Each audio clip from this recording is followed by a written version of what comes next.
नमस्कार. मी प्राध्यापक रवींद्र मयुरे. मी कालच तुमच्याशी शिक्षण मंत्रालयाने घेतलेल्या निर्णयाबद्दल चर्चा केली.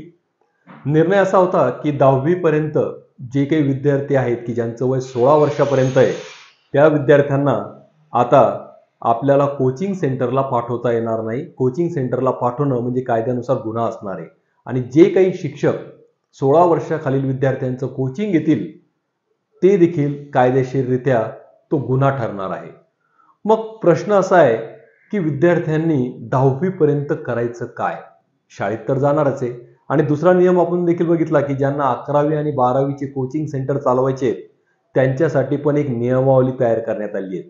त्यातले काही नियम मी तुम्हाला काल बोललोच, पण त्यातला अजून एक नियम मला फार चांगला वाटला आणि तो नियम म्हणजे की ज्या ठिकाणी तुम्ही कोचिंग सेंटर घेणार आहेत 11वी आणि 12वीच्या विद्यार्थ्यांसाठी तर त्या ठिकाणी प्रशस्त हॉल असायला पाहिजेत, पुरेशी खेळकर हवा असायला पाहिजे, त्याच्यानंतर प्रकाश असायला पाहिजे आणि प्रत्येक विद्यार्थ्याला सोयीस्कर बसता येईल अशी जागा असायला पाहिजे.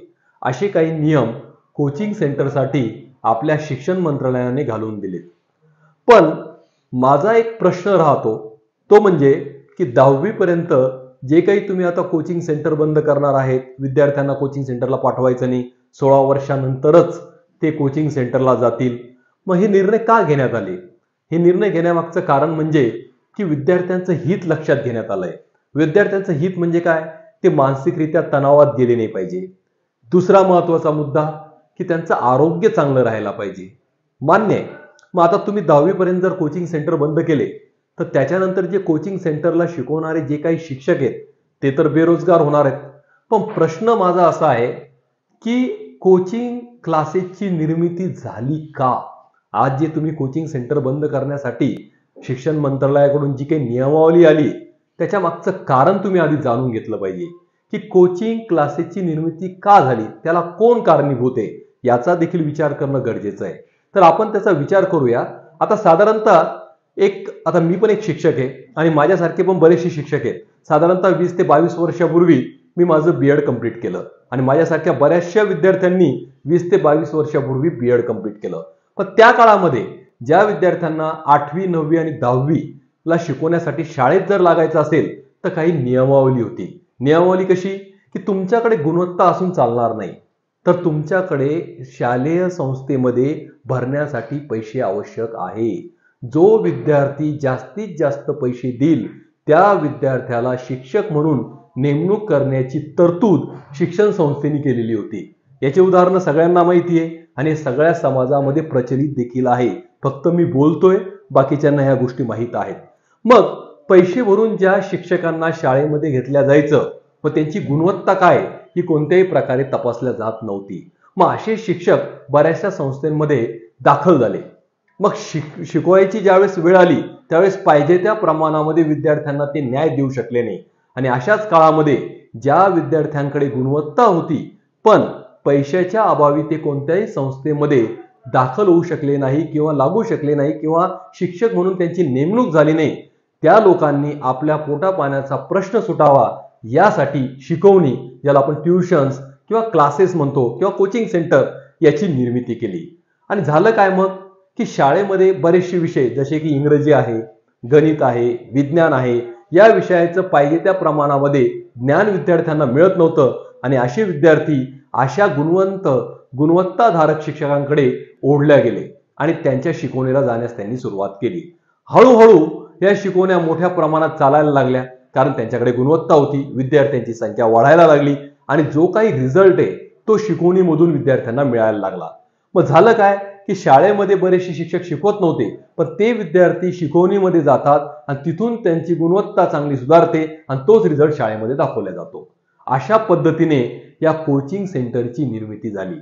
आता एक विचार करा, जर कधी 10वी पर्यंतच्या शिक्षण संस्थेमध्ये गुणवत्ताधारक जर शिक्षक घेण्यात आले तर पालकांना कोणत्याही प्रकारची शिकवणी लावण्याची आवश्यकता राहणार नाही. कारण शाळेतच जर चांगल्या प्रकारे अभ्यासक्रम पूर्ण करून घेण्यात आला, विद्यार्थ्यांच्या प्रत्येक प्रश्नाचे जर उत्तर देण्यात आले, गणित, इंग्रजी, विज्ञान यासारखे विषय जर चांगल्या प्रकारे शिकवण्यात आले तर कोणत्याही पालकाला आपल्या पाल्यासाठी कुठेही शिकवणी लावण्याची गरज पडली नसती, म्हणजेच या कोचिंग क्लासेसची निर्मिती झालीच नसती. हा सगळ्यात महत्त्वाचा निर्णय आहे किंवा विषय आहे, हे समजून घ्या. दुसरी गोष्ट, आज 11वी आणि 12वी साठी एवढे नियम तुम्ही घालून दिलेत की प्रशस्त हॉल पाहिजेत, त्या ठिकाणी शिक्षक पदवीधारक पाहिजेत, त्यांची गुणवत्ता पाहिजेत, कोणत्याही प्रकारचा गुन्हा त्यांच्यावरती नकोय, अशा प्रकारचे शिक्षक आज 11वी आणि 12वीच्या कोचिंग सेंटरमध्ये शिकवण्यासाठी पाहिजे, मान्य. पण जर आपण दुसऱ्या बाजूने जर विचार केला की जे काही 11वी आणि 12वीचे जे काही कॉलेजेस आहेत की ज्या ठिकाणी सायन्स स्ट्रीम आहे, त्या ठिकाणी जर अशाच पद्धतीने गुणवंत आणि गुणवत्ताधारक जर प्राध्यापक घेण्यात आले, पैसे न घेता ज्यांची गुणवत्ता आहे अशांना जर त्या ठिकाणी घेण्यात आलं आणि त्यांनी जर जेई किंवा नीट सारखे ज्या काही परीक्षा आहेत स्पर्धात्मक, त्यांची जर शिकवणी व्यवस्थित त्या ठिकाणी घेतली, तासिका जर घेतली, तर कोणत्याही विद्यार्थ्याला बाहेर कोचिंग सेंटरला जाण्याची गरज पडणार नाही. आज जे कोचिंग सेंटरमध्ये त्यांना 1-1, 1.5 लाख रुपये खर्च करावे लागतात, ती करण्याची आवश्यकता नाही. म्हणजेच मला थोडक्यात काय सांगायचंय की ज्या काही आपल्याकडच्या संस्था आहेत 10वी पर्यंत किंवा 11वी 12वी सायन्ससाठी, त्या संस्थेमध्ये जर गुणवंत आणि गुणवत्ताधारक शिक्षक आणि प्राध्यापकांची जर भरती केली गेली, कोणत्याही प्रकारचा पैशाचा व्यवहार न करता त्यांच्या गुणवत्ताद्वारे त्यांना जर घेण्यात आलं, तर कोणत्याही प्रकारच्या कोचिंग सेंटरची गरज राहणार नाही आणि मग शासनाला या गोष्टीचा विचार करण्याची गरजच पडणार नाही. दुसरा मुद्दा, शासनाने काय सांगितलं की तुमच्याकडे जे काही कोचिंग सेंटर असणार आहेत 11वी आणि 12वी साठी, आता विद्यार्थ्यांना 16 वर्षापूर्वी त्यांचं आरोग्य चांगलं राहावं म्हणून तिथलं वातावरण चांगलं असायला पाहिजे. पण शासनाने आपल्याकडे असलेल्या 1ली ते 10वी पर्यंत किंवा 11वी 12वीच्या संस्थेमध्ये जाऊन तिथली पाहणी करावी. त्या ठिकाणी खरंच असं वातावरण आहे का? आज शहरांमध्ये बऱ्याचशा अशा शाळा आहेत की त्या 3 ते 4 रूम मध्ये चालवल्या जातात, त्या ठिकाणी ग्राउंड देखील नाहीये विद्यार्थ्यांना खेळण्यासाठी. तुम्ही आज त्यांच्या आरोग्याची, त्यांच्या मानसिक दृष्ट्या परिपूर्ण होण्याची गोष्टी करतायत, पण कोणत्याही शाळेमध्ये गेल्यानंतर पुरेसं ग्राउंड त्या ठिकाणी नाहीये, चांगल्या रूम्स तिथं नाहीये, पाण्याची व्यवस्था नाहीये, शौचालयाची व्यवस्था नाहीये. आज जर तुम्ही एखाद्या शाळेमध्ये गेले तर त्या ठिकाणी शौचालयामध्ये अशा प्रकारची दुर्गंधी येते की कमीत कमी 2 ते 3 दिवस लोकांना त्या ठिकाणी त्रास होतोय, इतका त्रासदायक प्रकार त्या ठिकाणी आहे. मग याचा विचार शासन कधी करणार आहे? जर आपण जे काही नियम कोचिंग सेंटरसाठी घालून दिले ते जर तुम्ही शाळेसाठी केले तर कदाचित आपल्याकडे आरोग्यपूर्ण वातावरण निर्माण होईल. अशा शाळांना परवानगीच देण्यात आली नाही पाहिजे की ज्या ठिकाणी ग्राउंडच नाहीये. विद्यार्थ्याचा शारीरिक, बौद्धिक आणि मानसिक विकास करणं हे जर आपण आपलं कर्तव्य समजतो, तर शाळांना परवानगी देताना त्या ठिकाणी चांगल्या प्रकारचं पुरेसं ग्राउंड आहे का, त्या ठिकाणी चांगल्या प्रकारच्या प्रशस्त रूम्स आहेत का, हवेशीर प्रकाशमान असं वातावरण आहे का, शिक्षक गुणवत्ताधारक आहेत का, अशा गोष्टींचा देखील विचार शासनाने करायला पाहिजे. मग त्याच्यानंतर तुम्हाला अशा प्रकारच्या शिकवणीसाठी कोणत्याही प्रकारचे नियम लावण्याची गरज पडणार नाही. म्हणून मला एवढंच सांगावंसं वाटतं की शासनाने या गोष्टीचा विचार करावा आणि त्याच्या पलीकडे हे शासनाचं कर्तव्य झालं, पण पालक म्हणून आपलं देखील कर्तव्य आहे. आपण ज्या ठिकाणी आपल्या पाल्याला, आपल्या मुलाला किंवा मुलीला शाळेमध्ये प्रवेश देतो, ती शाळा खरंच चांगली आहे का, तिथं शिकवणारे जे शिक्षक आहेत ते गुणवत्ताधारक आहेत का, त्यांच्याकडे पदवी आहेत का, त्याचप्रमाणे तिथलं वातावरण चांगलं आहे का, आरोग्यदायी आहेत का, तिथं ग्राउंड आहेत का, तिथं शौचालय चांगलं आहेत का, या सगळ्या गोष्टींची पाहणी पालकांनी देखील करणं गरजेचं आहे.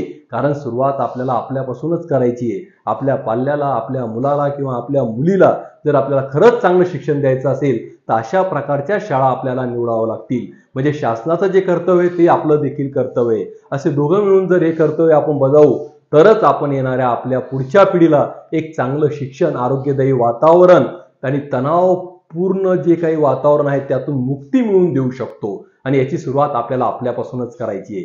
कारण सुरुवात कधी पण एकापासूनच होते.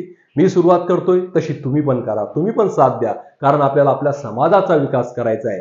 आणि ही माहिती जितक्या लोकांपर्यंत पोहोचवता येतील तितक्या लोकांपर्यंत पोहोचवा, कारण आपल्याला शिक्षण प्रणाली चांगली करायची आहे. प्रत्येक संस्थेमध्ये आपल्याला चांगले शिक्षक हवे आहेत, तरच आपल्या विद्यार्थ्यांना चांगलं शिक्षण मिळणार आहे. आणि सुरुवात तुमच्यापासून, माझ्यापासून, एकापासूनच करायची आहे. कारण एकानंच सगळं होतंय. मग काहींच्या मनामध्ये हा प्रश्न येईल, सर एकट्याने काय होणार आहे माझ्या? एकानेच होते. कारण एकदा एका राज्यामध्ये दुष्काळ पडला, तर तो राजा एका महाराजांकडे गेला आणि त्यांनी महाराजांना विचारलं, महाराज दुष्काळ पडला, आता मी काय करू? महाराजांनी सांगितलं की तुमच्या गावामध्ये जे काही महादेवाचं मंदिर आहे त्या ठिकाणी तुम्ही जलाभिषेक करा आणि अट अशी आहे की प्रत्येक घरामधून एक फुलपात्र भरून पाणी आलं पाहिजे, म्हणजे प्रत्येकानं त्याच्या घरातून एक फुलपात्र पाणी भरून आणलं पाहिजे अशी अट होती. सोमवारचा दिवस ठरला जलाभिषेक करण्यासाठी आणि राजाने दौंडी पिटवली की या सोमवारी प्रत्येकाने महादेवाच्या मंदिरामध्ये आपल्या घरातून एक फुलपात्र पाणी भरून आणायचं आहे. आता सगळेजण निघाले. आता निघताना प्रत्येकाने काय विचार केला, समजा मी त्या ठिकाणी निघालो, जाताना मी काय विचार केला, गावातला प्रत्येक व्यक्ती काय करणार आहे, एक फुलपात्र भरून पाणी आणणार आहे. मग मी एकट्याने जर नेलं नाही तर काय फरक पडणार आहे, बाकीचे जर आणणारच आहे. दुसरा निघाला, दुसऱ्याने तेच विचार केला की सगळ्या गावातले लोक फुलपात्र भरून पाणी आणणार आहे, मी एकट्याने जर पाणी नेलं नाही तर काय फरक पडणार आहे. असं म्हणून म्हणून जेव्हा सगळे लोक जमा झाले तर त्या दिवशी जलाभिषेक झालाच नाही, कारण कोणीच पाणी आणलं नाही. प्रत्येकाने एकट्याचाच विचार केला, मी जर नेलं नाही तर काय फरक पडणार आहे, म्हणजे एकानेच फरक पडतो. म्हणून सुरुवात तुम्हाला तुमच्यापासूनच करायची आहे. ही शिक्षण प्रणाली जर बदलायची असेल तर आपल्याला गुणवत्ताधारक शिक्षकांची गरज आहे आणि ते शिक्षक जर संस्थेला लाभले, तेच प्राध्यापक जर 11वी-12वी सायन्ससाठी जर लाभले तर आपल्या कोणत्याही पालकाला कोणत्याही कोचिंग सेंटरमध्ये आपल्या पाल्याला पाठवण्याची गरज भासणार नाही. विचार करा. धन्यवाद.